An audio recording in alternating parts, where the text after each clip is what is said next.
Hello नमस्कार। हम लोग पिछले वीडियो में जो है उत्तर मुगल काल के जो भी शासक रहे हैं उनके बारे में पूरे अच्छे से डिटेल में जान चुके थे। अब हम लोग जो है मुगलकालीन प्रशासन को देखते हैं, उसके बाद सैन्य व्यवस्था देखेंगे, आर्थिक परिदृश्य भी क्या रहा है, सारी चीज़ों के बारे में डिटेल में जानेंगे। तो मुगलकालीन प्रशासन जो है, मुगल काल की जो प्रशासनिक व्यवस्था है ये अत्यधिक जो है केंद्रीकृत नौकरशाही पर आधारित रही है। केंद्रीकृत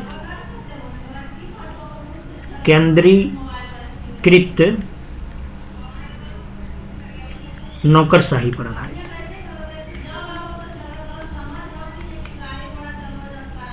केंद्रीकृत नौकरशाही पर आधारित रहा है। इसमें जो है भारतीय और विदेशी दोनों तत्वों पर आधारित थे। ये केंद्रीकृत नौकरशाही तो थी, और प्लस जो भारतीय प्लस विदेशी। तो विदेशी में कौन? विदेशी में फारस प्लस अरब।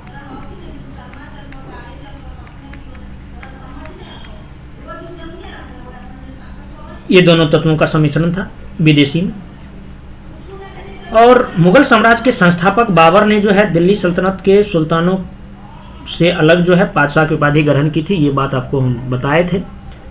और पादशाह शब्द के पाद का शाब्दिक अर्थ जो होता था पादशाह का, बाबर जो पादशाह की उपाधि लिए थे, तो पादशाह जो है दो शब्दों से मिलकर बना है, पाद प्लस शाह। पाद का मतलब होता है, पाद का शाब्दिक अर्थ होता है अस्थायित्व एवं स्वामित्व।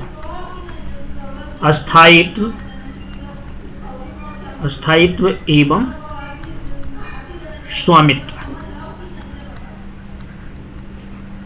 ठीक है। वहीं शाह का अर्थ जो है, शाह का अर्थ है मूल्य एवं स्वामी। मूल्य एवं स्वामी, शाह का अर्थ। इस तरह पूरे शब्द पादशाह का शाब्दिक अर्थ हो गया। आपको पूरे शब्द पादशाह का शाब्दिक अर्थ जो है वो क्या निकल के आ रहा है?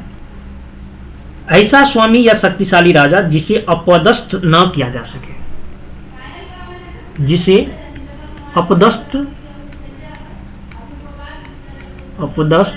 न किया जा सके। अनेक शब्दों के बदले एक शब्द वाला बात किया जा सके, ठीक है। तो ये तो पादशाह वाली बात है। तो हम लोग केंद्रीकृत नौकरशाही यानी केंद्रीय प्रशासन पे नजर डालते हैं इस वीडियो में। केंद्रीय प्रशासन क्या क्या रहे, फिर आगे जो है हटा ही देते हैं, नेक्स्ट पेज से लेते हैं। चलिए हेडिंग डाल लीजिए, केंद्रीय प्रशासन, सेंट्रल एडमिनिस्ट्रेशन, केंद्रीय प्रशासन। केंद्रीय प्रशासन जो था इसमें क्या क्या प्रमुख पद थे इनके बारे में जानना जरूरी है। जैसे कि प्रमुख जो होते थे केंद्र बिंदु में वो बादशाह होते थे, वैसे हम देख ही लेते हैं।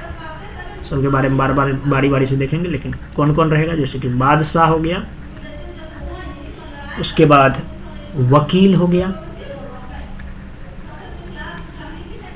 उसके बाद दीवान या वजीर, दीवान या वजीर, उसके बाद मीर बख्शी,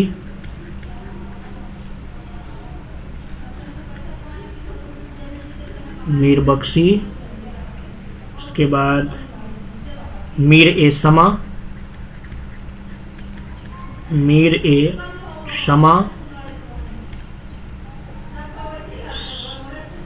उसके बाद प्रधान काजी,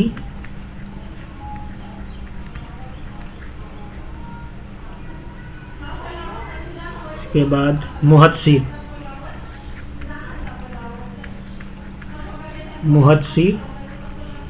और और सद्र उस सद्र, सद्र उस सद्र, ये पद थे।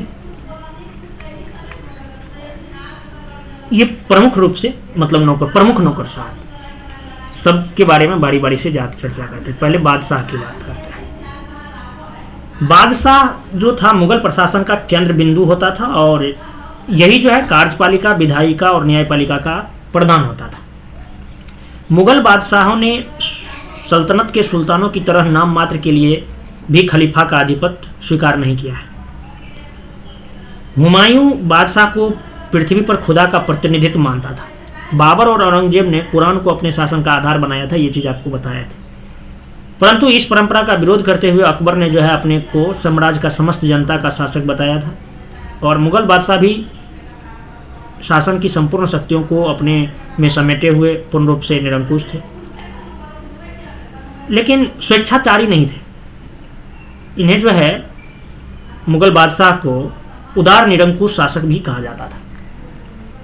तो ये तो बादशाह वाली बात हो गई। वकील की अगर बात करें, वकील,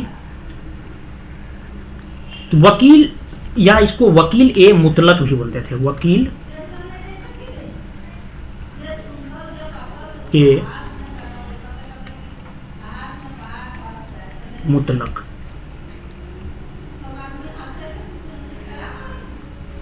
ये प्रशासन की गतिविधियों को सुचारू रूप से चलाने के लिए जो है मंत्री परिषद होती थी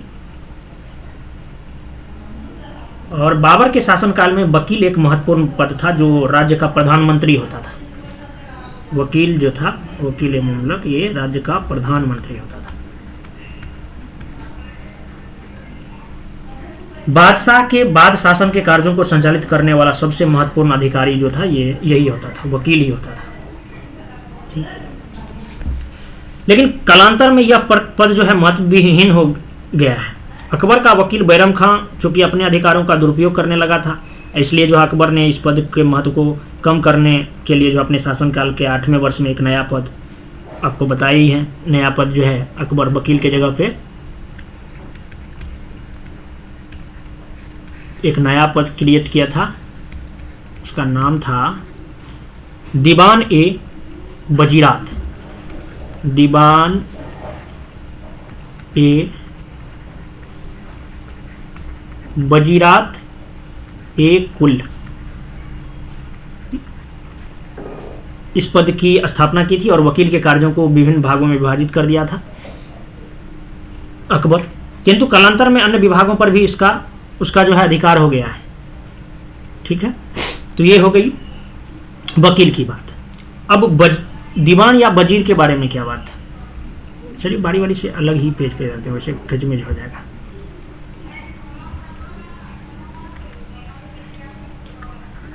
दीवान या वजीर ये राजस्व विभाग से संबंधित बनते थे। राजस्व विभाग से संबंधित पद था और अकबर के समय वित्त मंत्री को ही जो है वजीर या दीवान कहते थे। वित्त मंत्री को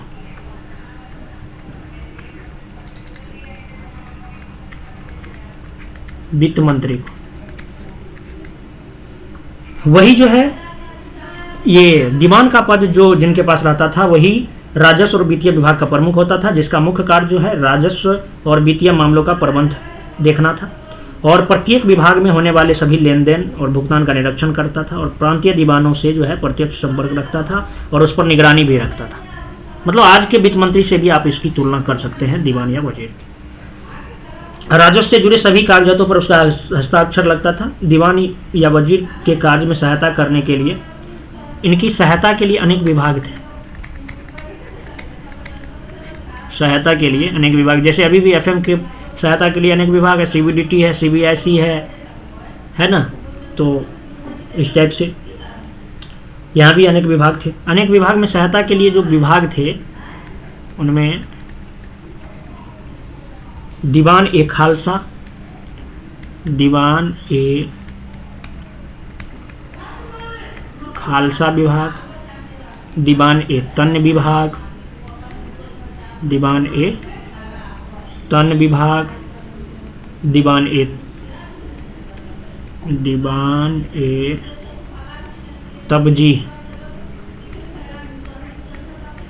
तबजीह विभाग, दीवान ए जागीर,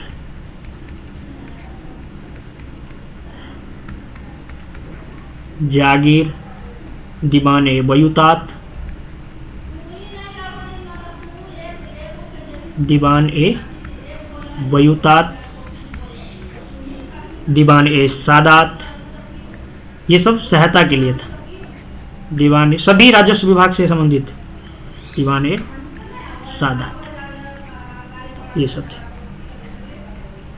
अच्छा, मुगल काल के प्रमुख दीवान को देख ले, किसके किसके काल में कौन कौन दीवान बने थे, एक नज़र उस पर डाल लेते हैं। सवाल पूछा जाता है, इसलिए ध्यान। शासक, हेडिंग डाल लीजिएगा, मुगल काल के प्रमुख दीवान, शासक और दीवान। अकबर के काल में कौन दीवान था भाई? अकबर के काल में जो दीवान थे वो थे मुजफ्फर खां,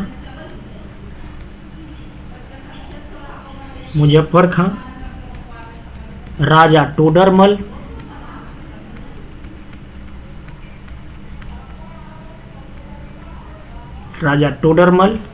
और ख्वाजा मंसूर।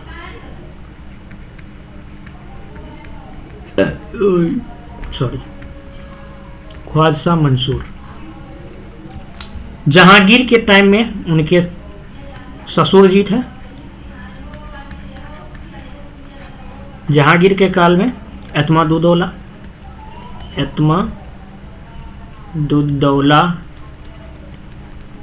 दीवान के पद पे थे। शाहजहां के समय जो है,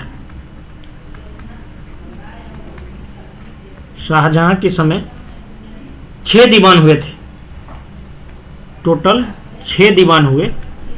तो 6 में जो है प्रमुख, सबसे प्रसिद्ध जो था इन 6 दीवानों में, प्रसिद्ध दीवान जो हुए शाहजहां के काल में, वो उनका नाम था सादुल्ला खां।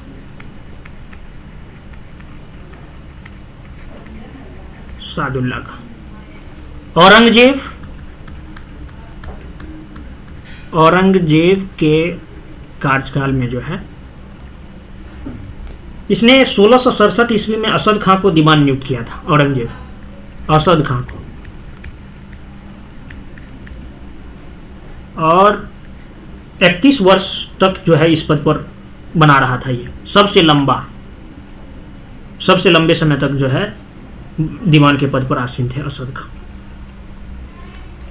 ठीक है, तो ये हो गई दीवान की बात। अगला पद जो है, अगले अधिकारी जो है मीर बख्शी की बात करते हैं। वैसे वो सैन्य विभाग से संबंधित है, सैन्य व्यवस्था अपना लोग देखेंगे, लेकिन मीर बख्शी को देख लेते हैं।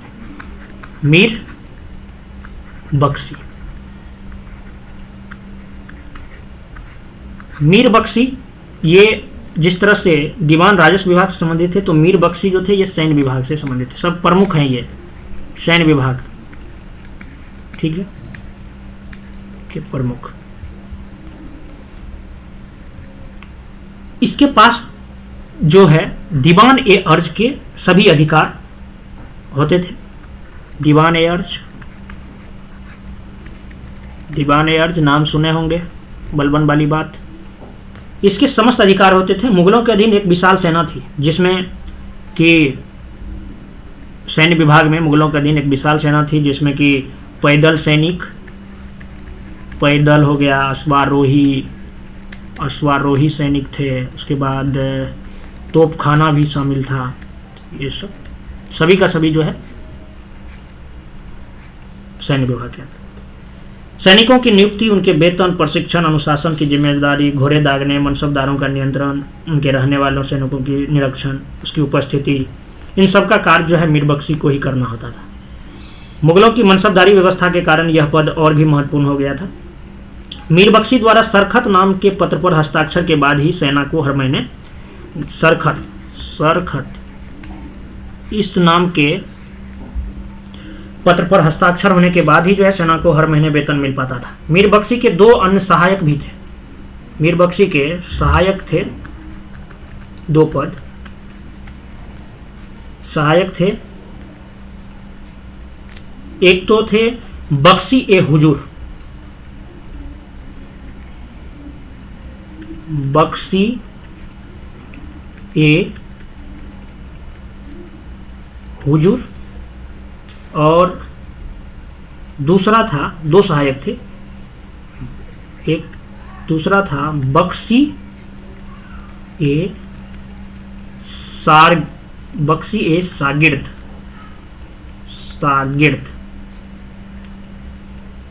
ठीक है।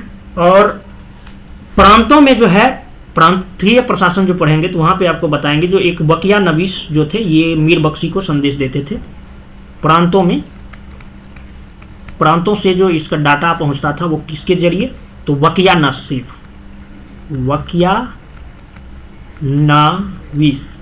नवीस के जरिए मीर बख्शी तक संदेश पहुंचता था। ये हो गई मीर बख्शी की कहानी, ठीक है। तो मीर बख्शी, उसके बाद बात करते हैं अगले प्रशासन में मीर ए समा की। मीर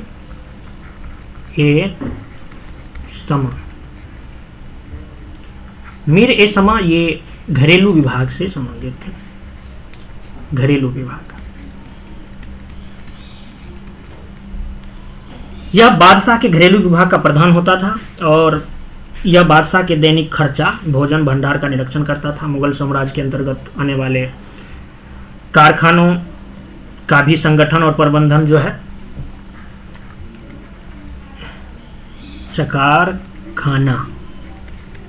कारखानों को बयूतात बोलते थे वहां उस टाइम में। कारखानों का संगठन प्लस मैनेजमेंट, प्रबंधन को देखते थे। मीर ए समा के अधीन जो है दीवान ए बयूतात, इसके अधीन जो अधिकारी रहते थे, अधीनस्थ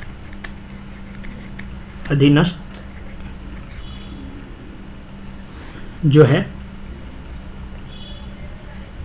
अधिकारी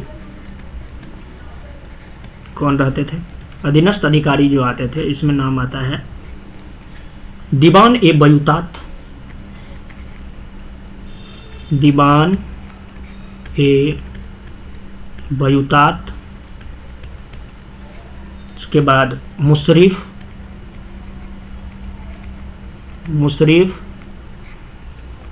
दारोगा,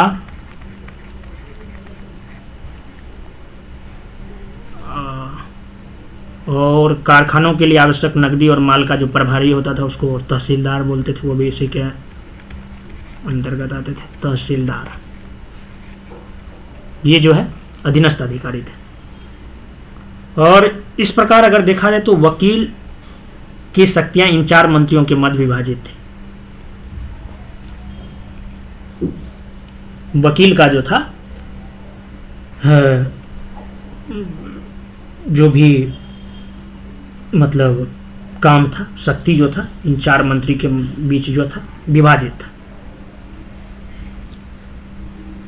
चलिए आगे बात करते हैं सद्र उस सद्र की।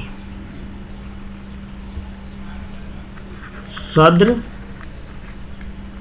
उस सद्र, सद्र उस सद्र, ये जो था ये धार्मिक विभाग को बोलते थे, सद्र उस सद्र।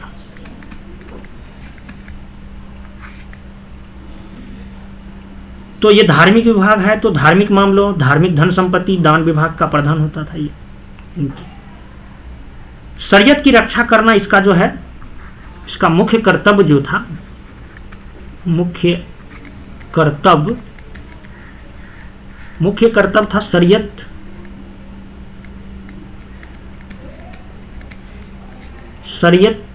की रक्षा करना, मुख्य कर्तव्य था। इसके अतिरिक्त जो है ये उलेमा की कड़ी निगरानी, शिक्षा, दान और न्याय विभाग का निरीक्षण करना भी इसके कर्तव्यों में शामिल थे। साम्राज्य के प्रमुख सद्र को सद्र उस सुदूर प्रमुख सद्र को सद्र उस सुदूर या शेख उल इस्लाम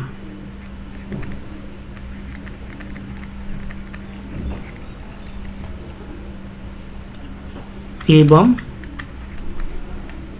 सद्र ए कुल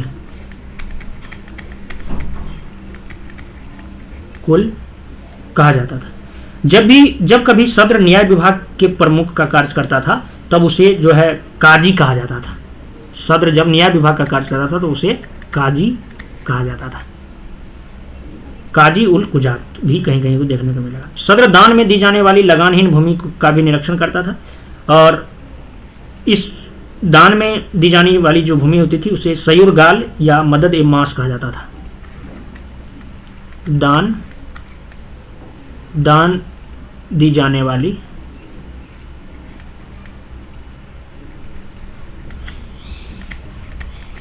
आने वाली भूमि जो है इसकी निगरानी करते था कौन? सद्रोसुद। और इस भूमि को जो है सयूरगाल या मदद ए मास भी कहते थे।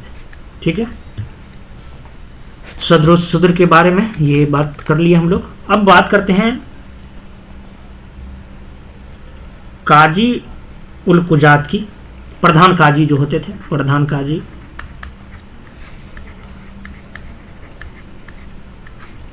काजी इसे जो है काजी उल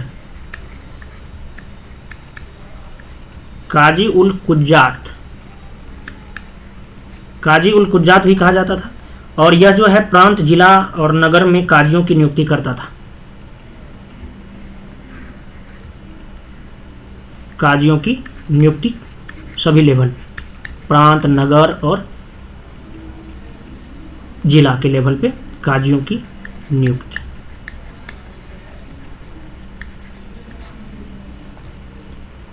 और वैसे तो बादशाह न्याय का सर्वोच्च अधिकारी होता था, लेकिन प्रत्येक बुधवार को अपनी कचहरी लगाता था ये भी। किंतु समय अभाव और उसकी राजधानी में न रहने पर जो है बादशाह की जगह जो है प्रधान काजी कार्य करता था। प्रधान काजी की सहायता के लिए मुफ्ती होता था। प्रधान काजी की सहायता के लिए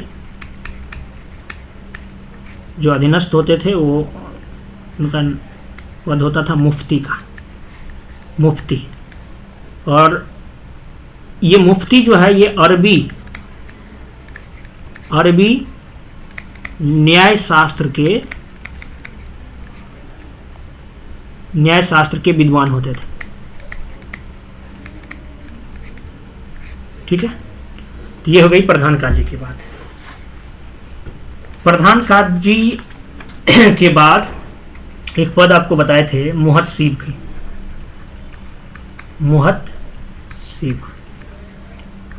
मुहतसीब जो है ना नैतिकता का निरीक्षक था, ये इंस्पेक्टर था, मोरालिटी, नैतिकता का निरीक्षक बोलते हैं।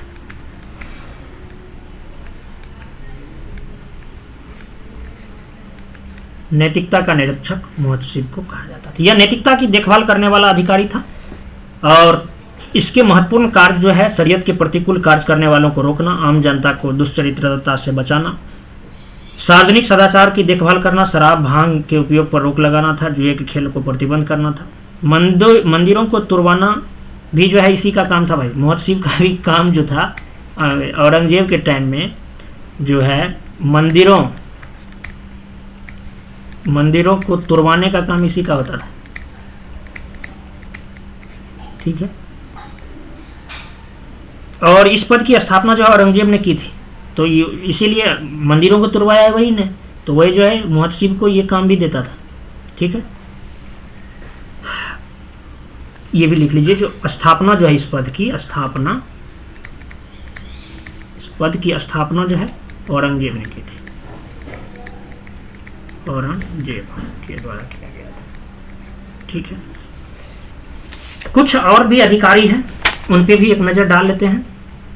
ये तो प्रमुख अधिकारी थे, और कुछ अन्य अधिकारी भी हैं, जैसे कि अधिकारी की अगर मैं बात करूं, अधिकारी एक साइड में अधिकारी लिखिए और एक साइड में उसके कार्य के बारे में देखिए। अधिकारी में अगर देखा जाए अन्य अधिकारी में, तो मीर ए आतिश, मीर ए आतिश का नाम आता है।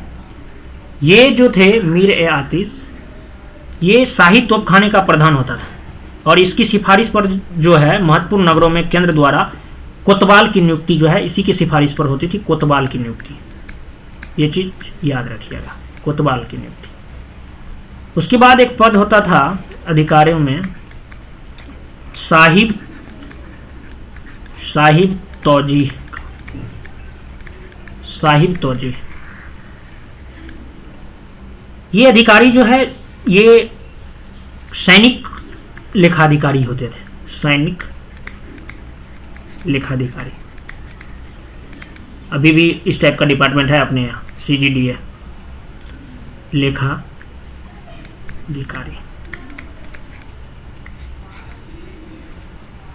उसके बाद दारोगा ए डाक चौकी का भी पद था, अधिकारी था।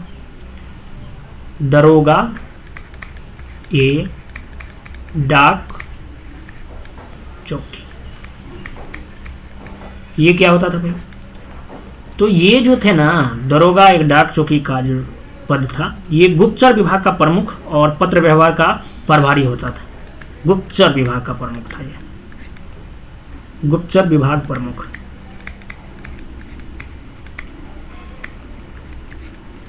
उसके बाद मीर ए अर्ज, मीर ए अर्ज, मीर ए अर्ज जो है यह बादशाह के पास भेजे जाने वाले आवेदन पत्रों के का जो है प्रभारी होता था, मीर ए अर्ज।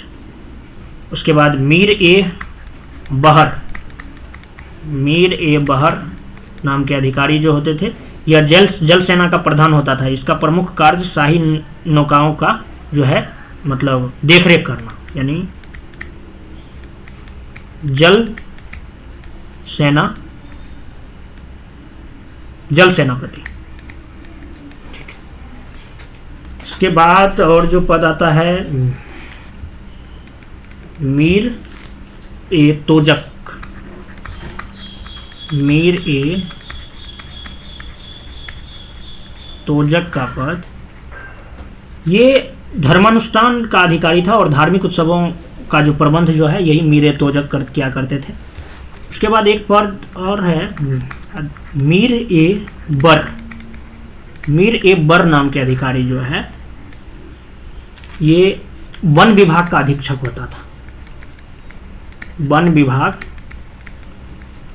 में अधीक्षक होते थे, यानी वन अधीक्षक, सुपरिटेंडेंट। ठीक है, वकिया नवीस, वकिया नवीस के बारे में आपको बताए हैं और भी बताएंगे, और सवाल भी पूछा गया है, आप प्रीवियस ईयर उल्टा के देखिएगा सवाल। वकिया नवीस जो थे ना, ये समाचार लेखक होता था जो राज्य के सभी समाचारों से जो है केंद्र को अवगत कराते रहता था। आपको बताया ही, मीर बख्शी को यही जो है संदेश पहुंचाते रहते थे वकिया नवीस, संदेश वाहक। खुफिया नवीस भी होते थे, एक खुफिया नाम से ही आपको पता लग रहा होगा, खुफिया नवीस। खुफिया नवीस जो है ये गुप्त रूप से केंद्र को महत्वपूर्ण खबरें उपलब्ध कराता था। आजकल भी अपने यहाँ खुफिया विभाग है कि नहीं है, इंटेलिजेंस ब्यूरो। हर कारा, ये हर कारा जो है ये जासूसी का काम करता था, मतलब एक तरह से जासूसी करता था। किसके लिए? केंद्र के लिए, जासूस और संदेशवाहक दोनों का काम करता था। उसके बाद बितिकची भी एक अधिकारी थे, होते थे बितिकची।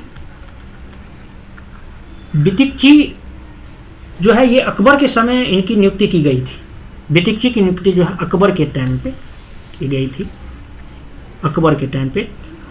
और ये जो थे दरबार की सभी घटनाओं को लिखते थे, और इसके अलावा जो है यह प्रांतों की भूमि लगान संबंधी कागजात तैयार करता था और अमल गुजार के अंतर्गत जो है कार्य करता था बितिकची। उसके बाद और भी अधिकारी थे सेंट्रल लेवल पे,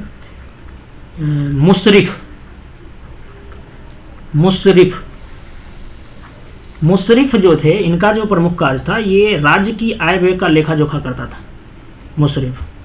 उसके बाद और था मुस्तौफी जो थे, मुस्तौफी नाम के अधिकारी, ये मुशरिफ द्वारा तैयार आय व्यय के लेखा जोखा की जो है, ये जो लेखा जोखा करता था उसका ये मतलब रिव्यू करता था, उसका ये जांच करता था। मुशरिफ जो करते थे आय व्यय का लेखा जोखा, उसकी ये जांच करता था। ठीक है। उसके बाद जो है, एक मिनट, हाँ, आमिल, मुस्तौफी के बाद एक पद होता था आमिल का। आमिल नाम के अधिकारी जो थे ये अकबर जो है इसके अपने शासन के 18वें वर्ष गुजरात, बिहार और बंगाल को छोड़कर पूरे भारत में 1 करोड़ दाम के आय वाले प्रगणों की मालगुजारी वसूलने के लिए जो है ये आमिल नाम के अधिकारी को नियुक्त किए थे। किसने? अकबर। और कहां कहां पे आमिल नाम के पद के अधिकारी को नियुक्त नहीं किए थे? तो बिहार, बंगाल एंड गुजरात, इसको छोड़कर और सभी राज्य में जितने भी और थे भारत के, और पूरे भारत में सभी राज्य में 1 करोड़ दाम के आय वाले प्रगणों की मालगुजारी वसूलने के लिए जो है आमिल को नियुक्त किया गया था। ठीक है। उसके बाद एक और अधिकारी थे मुसद्दी नाम के अधिकारी जो थे, ये बंदरगाहों के प्रशासन का देखरेख करता था।